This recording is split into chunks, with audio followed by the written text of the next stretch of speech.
Jadi, di sini kita akan membahas tentang sistem reproduksi pada wanita. Pertama-tama, apa sih sistem reproduksi pada wanita itu? Jadi, sistem reproduksi pada wanita itu adalah sistem biologis yang terdiri dari organ dan jaringan yang digunakan untuk berkembang biak pada wanita. Sistem reproduksi pada wanita itu dibagi menjadi dua. Nah, yang pertama yang akan kita bahas adalah genetalia. Nah, genetalia juga dibagi menjadi dua bagian, yaitu genetalia eksternal dan genetalia internal. Yang pertama yang akan kita bahas tentang genetalia eksternal. Pertama-tama, apa sih genetalia eksternal itu?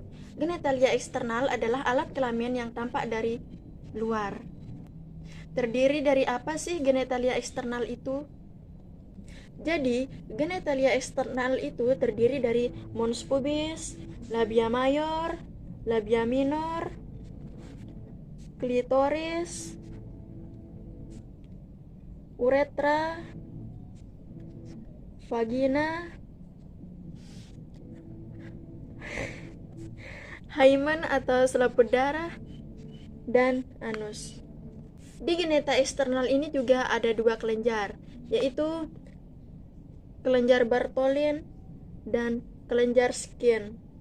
Kelenjar Bartholin berada di sisi vagina yang fungsinya untuk melumas vagina. Sedangkan kelenjar Skene yang berada di sisi uretra yang fungsinya untuk menghasilkan selaput lendir. Selanjutnya, kita akan membahas tentang genetalia internal. Pertama-tama, apa sih genetalia internal itu? Genetalia internal adalah yang tidak tampak dari luar atau berada di dalam. Genetalia internal terdiri dari yang pertama, uterus. Bisa juga disebut dengan rahim. Nah, di sini tempat disimpannya sel telur yang dibuahi hingga menjadi janin atau sampai dia siap untuk dilahirkan. Di sini lagi ada ovarium. Ini tempat terbentuknya sel telur dan hormon seksual pada wanita seperti hormon estrogen dan hormon progesteron. Selanjutnya, ada tuba Fallopi. Tuba Fallopi yang fungsinya dari tuba Fallopi ini sebagai jalur sel telur yang dari ovarium menuju ke uterus saat terjadinya ovulasi. Tuba Fallopi ini juga terjadi pertemuan antara sel telur dan sel sperma. Selanjutnya ada serviks, tempat terbentuknya selaput lendir. Fungsi dari serviks ini adalah untuk membantu sperma masuk melalui vagina. Pelvis itu dibagi menjadi dua bagian, yaitu pelvis mayor dan pelvis minor. Pelvis mayor itu bisa disebut vals pelvis, letaknya itu di atas linea terminalis. Lalu fungsi dari vals pelvis itu untuk menyokong organ abdomen. Lalu pelvis minor ini disebut juga dengan true pelvis, letaknya di bawah linea terminalis, fungsinya untuk menyokong organ reproduksi. Di sini saya akan membahas tentang bagian-bagian panggul. Secara garis besar, panggul dibagi menjadi 4. Di sini ada dua tulang os coxae, satu tulang os sacrum, dan satu tulang os coccygeus. Lalu tulang os coxae dibagi menjadi 3 bagian, yaitu os ilium, os isium, dan os pubis. Lalu os ilium dibagi lagi. Nah, yang tebal ini dinamakan crista iliaca. Lalu di ujung sini namanya spina iliaca anterior superior. Di sini spina iliaca anterior inferior. Di sini lagi spina iliaca posterior superior, spina iliaca posterior inferior. Os isium memiliki beberapa bagian. Di sini ada tuber ischiadicum, spina ischiadicum, dan yang berubah ini namanya foramen obturatorium. Kemudian di sini namanya acetabulum. Lalu pubis dibagi lagi Jadi di sini ada ramus superior pubis, ramus superior osis pubis, yang di bawah namanya ramus inferior osis pubis, yang terbentuk segitiga namanya arcus pubis. Selanjutnya kita ke bagian sakrum. Sakrum yang menonjol namanya promontorium, lalu yang berbolong-bolong ini namanya foramina sakralia anterior. Lalu di bawah sini paling ujung namanya tulang os coccygeus. Tulang os coccygeus terdiri dari 3-5 ruas tulang. Selanjutnya saya akan menjelaskan tentang artikulasio. Di sini ada artikulasio sacra iliaca yang menyambungkan tulang ilium ke tulang sakrum. Lalu ada artikulasio sacrococcygeus. Lalu ada artikulasio sacrococcygeus yang menyambungkan tulang sakrum dan tulang os coccygeus, dan di sini ada artikulasio symphysis pubis. Jadi selanjutnya kita akan membahas tentang ligamen. Yang pertama itu ada ligamen sacroiliaca. Nah, posisinya ligamen sacroiliaca ini di permukaan belakang sakrum ke tulang ilium. Selanjutnya ada ligamentum sacrospinosum. Jadi letaknya itu di tulang sakrum ke spina ischiadica.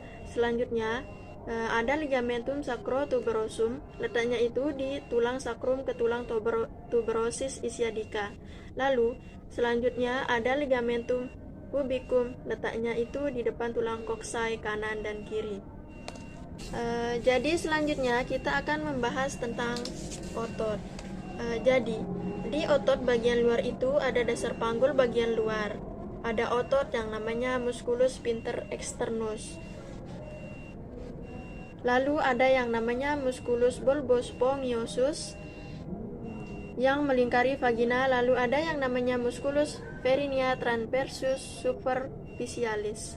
Ada otot yang melingkari vagina bagian tengah dan anus. Yang pertama itu ada musculus iliococcygeus. Lalu ada musculus ischiococcygis, lalu ada musculus perineal transversus profundus, dan yang terakhir ada musculus coccygeus. Jadi selanjutnya kita akan membahas tentang bentuk-bentuk panggul. Bentuk-bentuk panggul ini terbagi menjadi 4 bagian. Bentuk panggul ginekoid, android, antropoid, dan platypeloid. Jadi, pertama kita akan membahas tentang bentuk panggul ginekoid. Bentuk panggul ginekoid ini hampir sama seperti lingkaran. Nah, bentuk panggul inilah yang banyak ditemukan dan 41% wanita memiliki bentuk panggul seperti ini. Di bentuk panggul ginekoid ini, spina ischiadicanya tumpul dan tidak menonjol seperti arcus pubisnya membulat. Nah, yang kedua kita akan membahas bentuk panggul android. Bentuk panggul android ini hampir mirip dengan hati. Nah, sakrumnya itu cenderung datar dan tidak melengkung serta spina ischiadicanya itu lebih menonjol. 33% pria memiliki bentuk panggul seperti ini.